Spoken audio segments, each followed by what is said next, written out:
are going to Sky Temple for game number 1 today. Super exciting new map. Well, perhaps not new anymore. It is now the second newest map since we do have Tomb of the Spider Queen released with Sylvanas, but both of those are actually going to be out of the rotation for this week. We're going to have a little bit more of a grace time coming into it. So no Tomb of the Spider Queen, no Sylvanas today.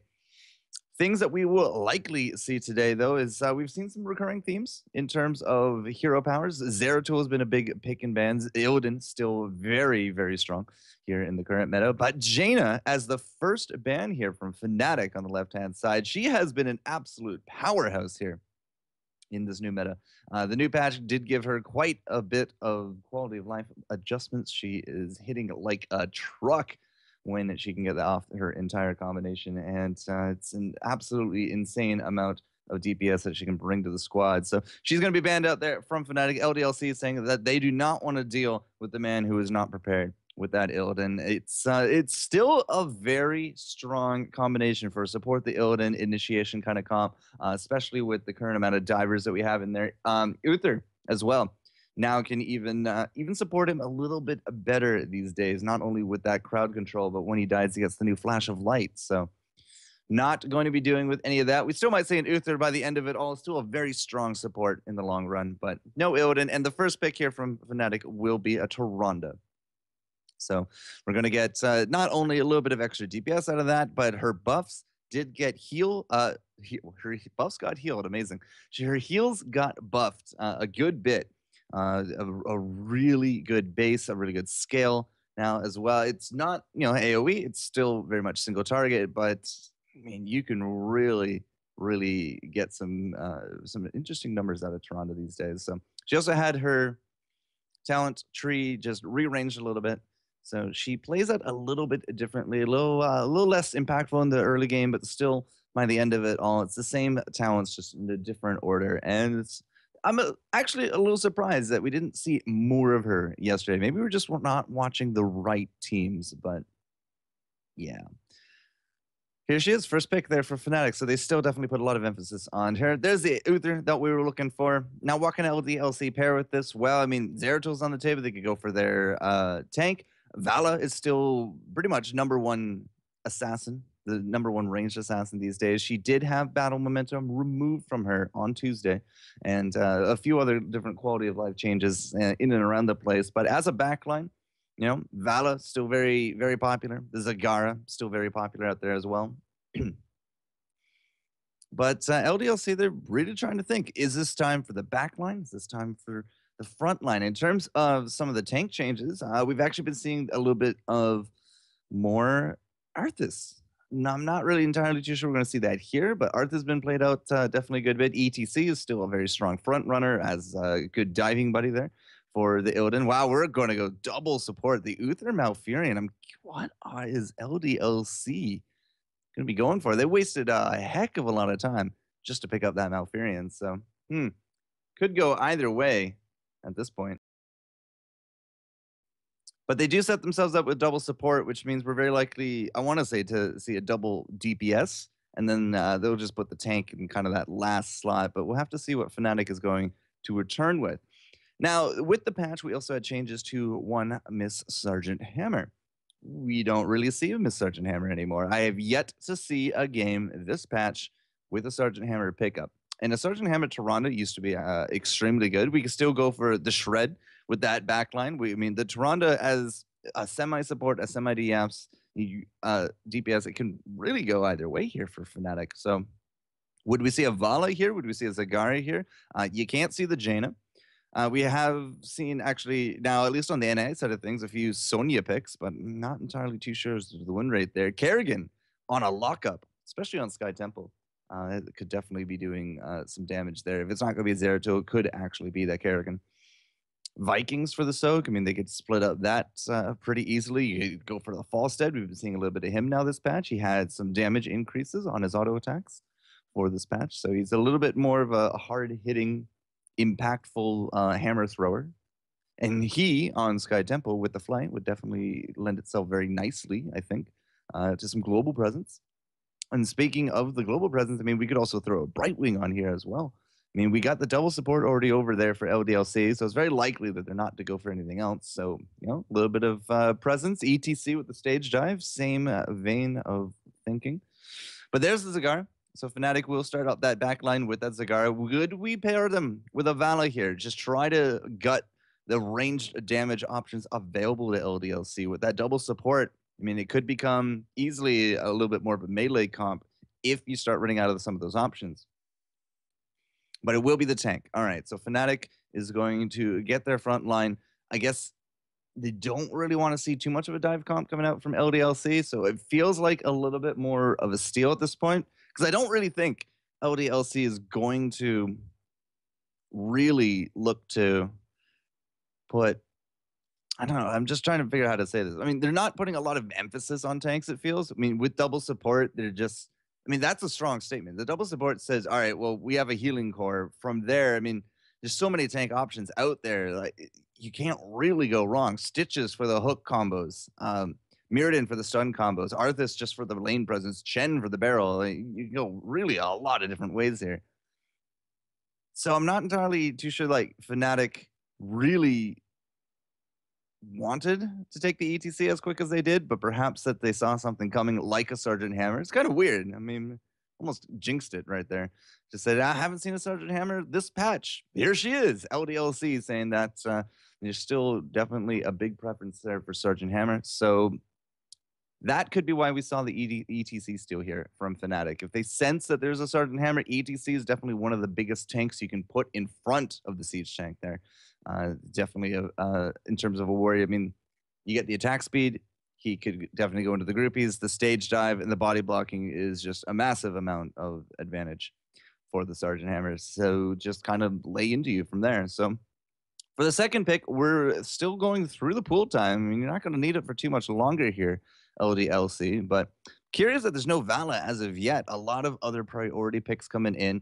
Would this be where we solidify the tank for the Hammer, or is this going to be where we secure another DPS? Tychus on the board, Vala, Falstead, Chen. It will be the Vala. All right, so we are going to get that super heavy backline. Not only will Vala just wreak havoc with, typically the multi-shot build is still in effect, but Sergeant Hammer and the double support, as I said, I don't really think we were looking for a tank pickup immediately from LDLC, and they will go for that last slot tank. And wow, it is going to be the Vikings. Fnatic going to be bringing over that Viking boat, but we also get a Rhaegar on the back of that as well. So the Rhaegar with that burst healing, Tyrande there with that burst healing, double healing ward available to them as well.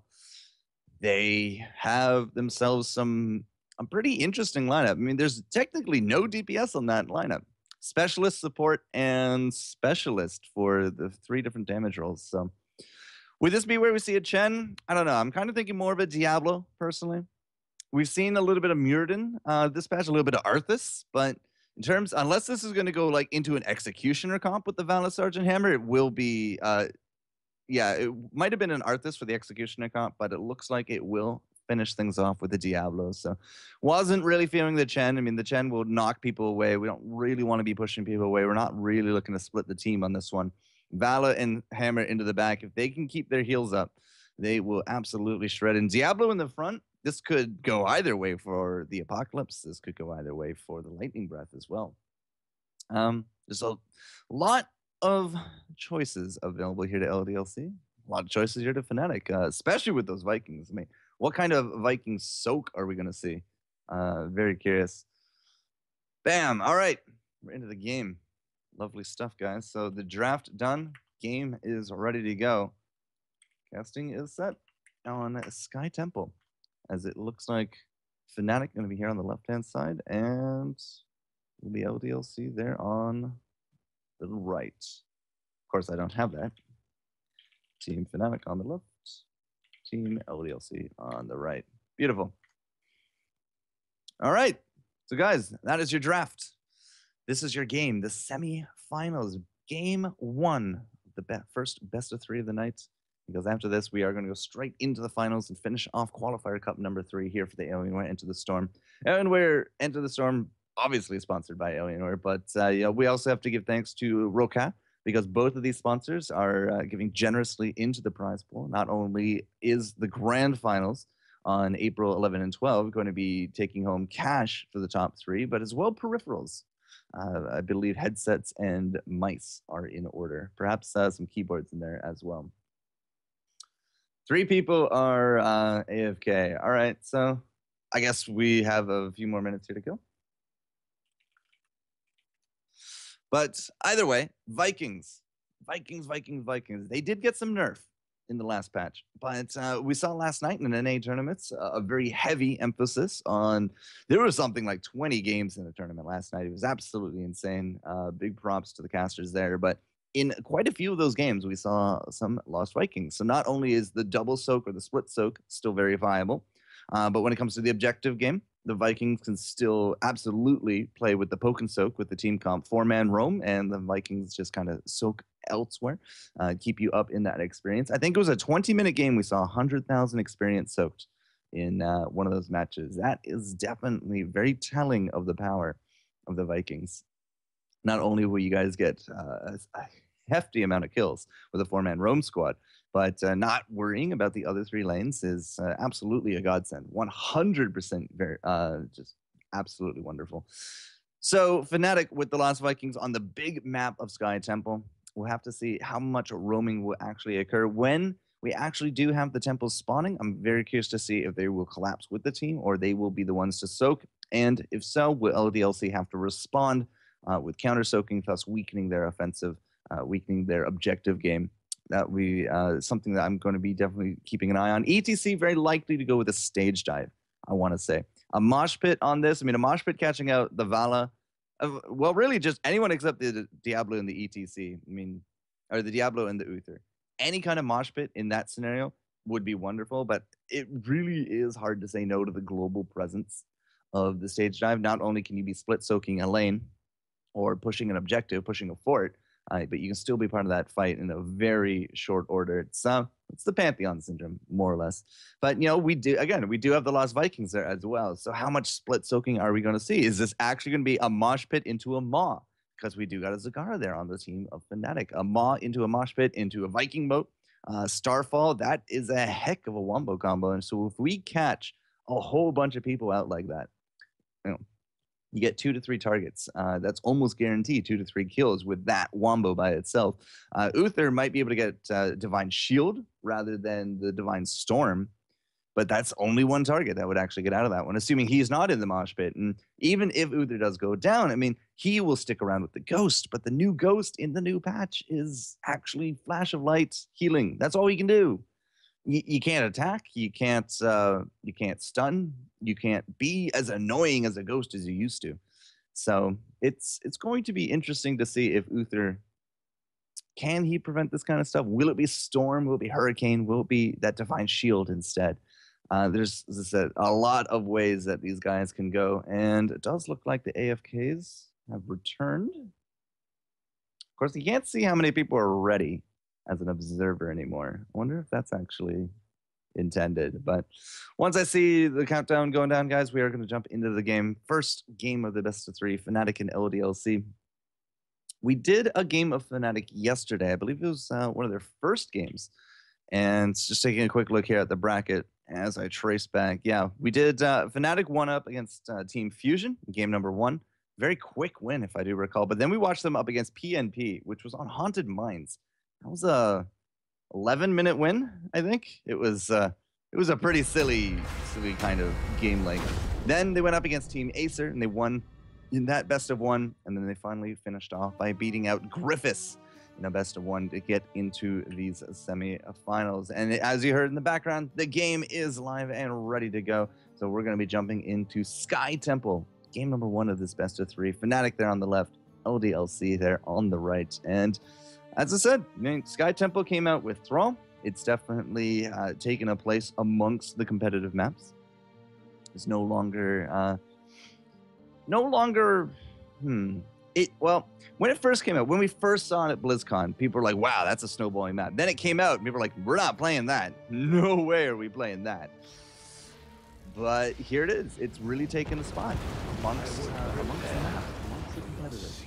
And I don't know. It's almost like I don't want to say we see it more than some of the other maps, because definitely Cursed Hollow is still #1, but between this and Dragontar, I want to say, is definitely like the #2 slots.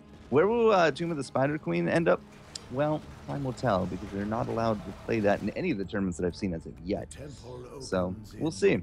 Once again, guys, on the left-hand side, Team Fnatic are going to be here on the blue, looking real good with the split.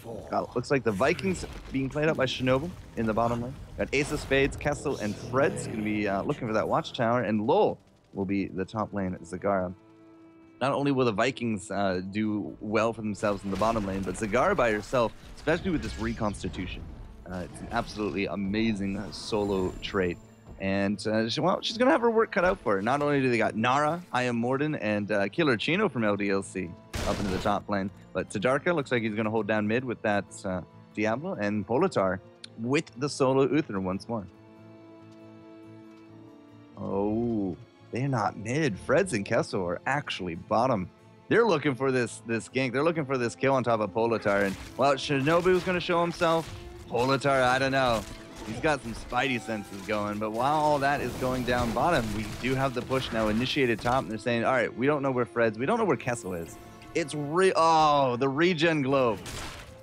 Politar is just like, yep.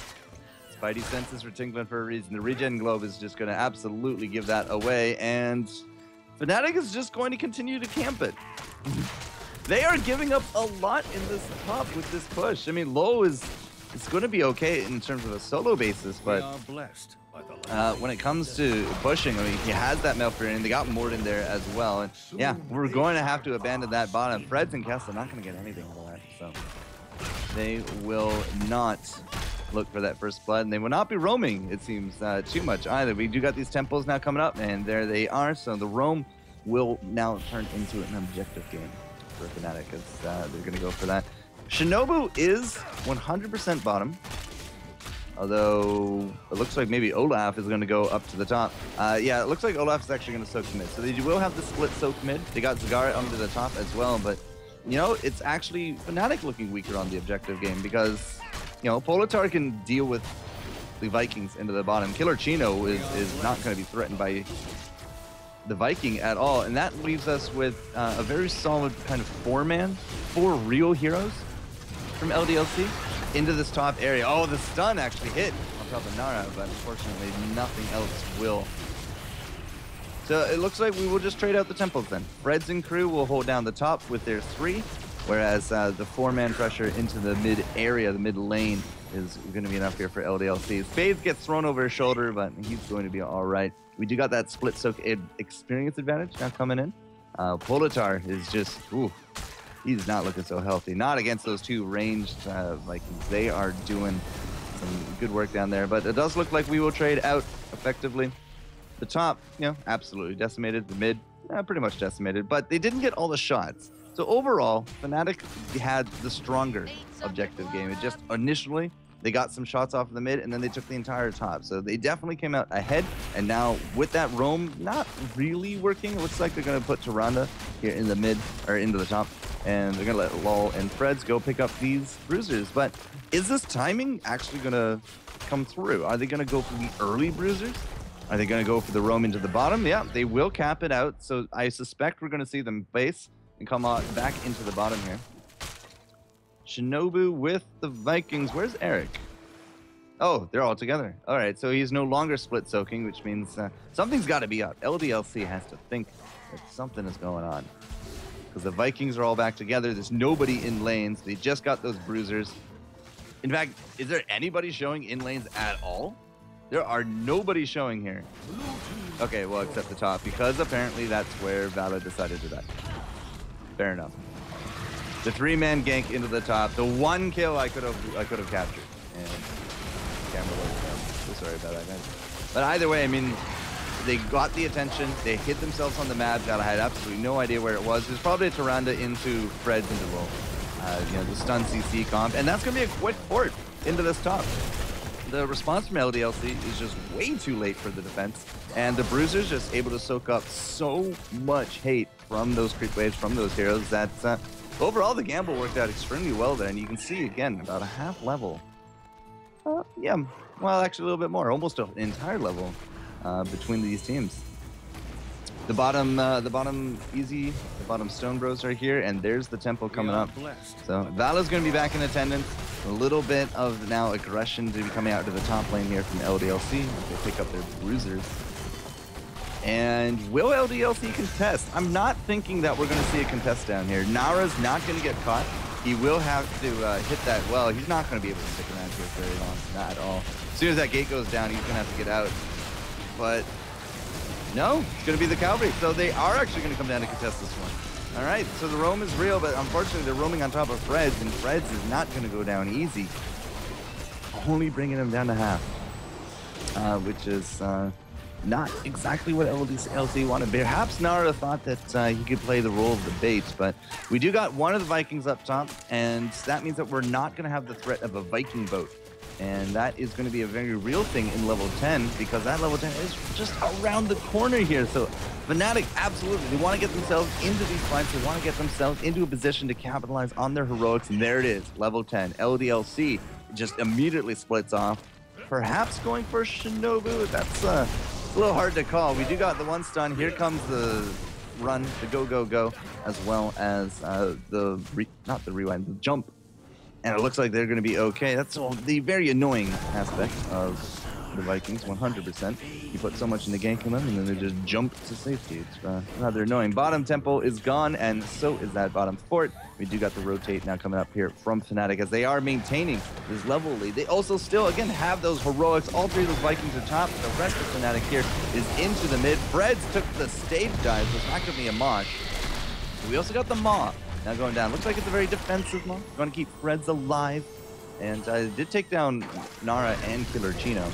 But that whole mosh pit, Wombo thing they were talking about earlier, not going to happen, as it will be that global presence. It's very hard to say no to global presence ETC on such a big map, and can't really blame them. So despite the fact that it was 10 to 8 when the heroics popped, we didn't have any timings here. Fnatic could not get a fight, they could not get a pick, and it will remain 1-0 here at the 7-minute mark.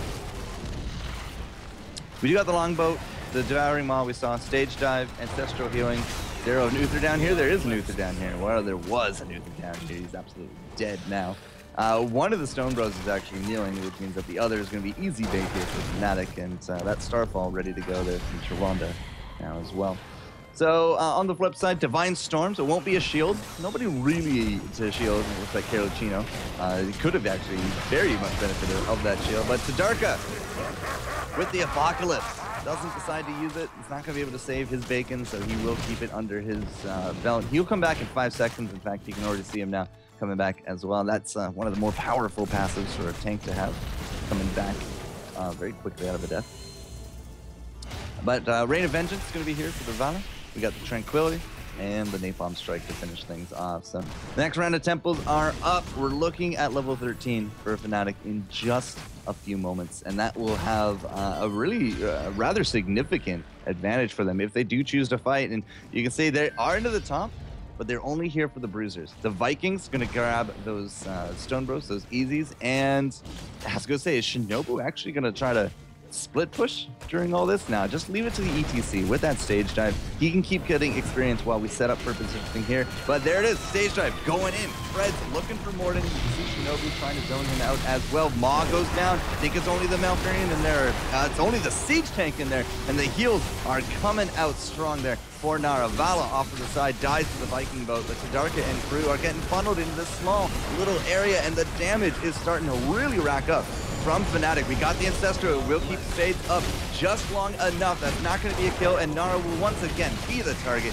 He drops. Tadarka goes with him, and they just start falling like dominoes. The Vala's already dead for the hat trick. Kilochino into the bush. He's given it up, and now Politar is getting body blacked hard by not only the Fight Dog, but the Bovine, and that will be the 5-man wipe coming out from Fnatic. Not even losing a single Viking to their name. They take the rest of that shrine, and that puts the hurt into the mid. With so many dead, why not? Let's rotate to a boss. Fnatic is still looking extremely strong here at the 9-minute mark. You can see the level 13 talents coming in, and again, like, that stuff makes a difference. It's very hard to fight into a talent to your disadvantage, and Fnatic really did make it make it look good right there. I mean, not only was Vala really far out of position from her team, I mean, the Vikings were able to outduel her. And oh, that's going to be it for, yeah, it's going to be it for Olaf. Shinobu dropping the first of the Viking kills, but Eric is down here pushing up as well. We got the one easy and the boss. We still have a temple up. You can see Fnatic now rotating towards it as well. The rest of LDLC, they gotta come down here. They gotta deal with this boss. So that is very much a dictatorship on where they have to be, which is going to give us, again, Freds, all the free access into this top. And get this as well, going right around the creep wave. I don't even think that they were seen, but we're going to go for their bruisers here as well. Is the response going to be here in time? Killer Chino's going to get zoned out by Shinobu, but Shinobu's actually going to be the big target, as yeah, he is absolutely going to get chased down. Morden looking for the kill, but unfortunately we have like no strafe. We're not going to use the rain on that. There goes the bruisers, so that's going to be pushing in, rubbing a little bit of salt in the wound. And Bullatar and crew, they're looking for Freds. Even if Freds goes down, 3/4, easy 3/4 of this tempo under Fnatic, but Fnatic's not actually willing to give this one up. They don't have a vote. The Viking, Olaf, is back in town. Polatar, though, he did go down into the maw. There comes the stun. The Apocalypse, not really hitting the mark. Not doing the stuns that it needs to do. Here comes Freds. He comes back in with an Ancestral to boot, and this is going to be the retreat here from LDLC. 1, 2, and 3.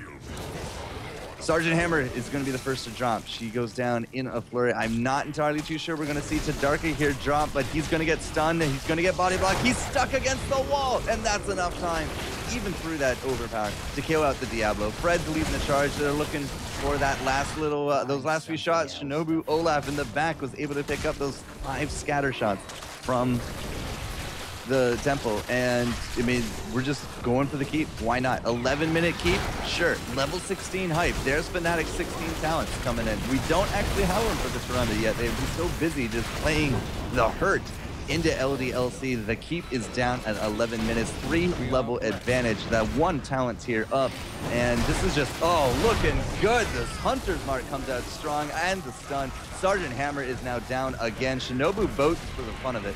And he's just going to clean up the creep wave, I suppose. Not really too much else to do with it at this point, but 11 kills to 1/4.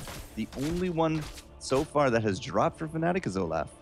So absolutely insane amount of work that these guys are putting in to this match. Sky Temple and the Vikings, Sky Temple and the Zagara. It's really paying out in dividends. We got a virtually blue map at this point. Not only do we have creep spawns going the way of blue, we have all the rest of them going the way of blue. The Vikings are going to clean up the Bruisers top, and that's going to start putting on some core pressure. We're going to take these easies and have a 4-man marching order into the bottom. It's absolutely fantastic play from Fnatic thus far.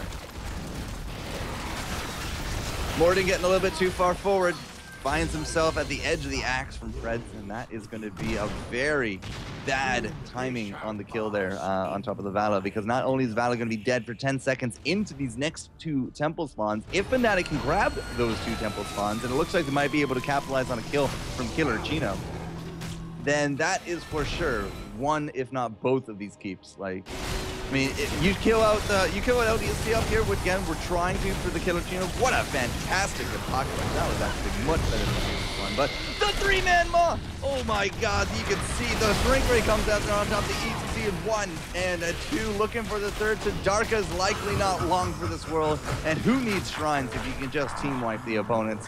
We just could not get a 5-man defense worth their salt here from LDLC, not only killing out that Vala early, but then catching Killer Chino, and now 3 more kills on top of that. We got the 4-man marching band into the bottom lane. That is going to clean it up, even if this core gets defended, which it won't. We got 2 temples in the back, and Fnatic really showing us how to play Sky Temple on this first game of our best of 3. Fantastic picks.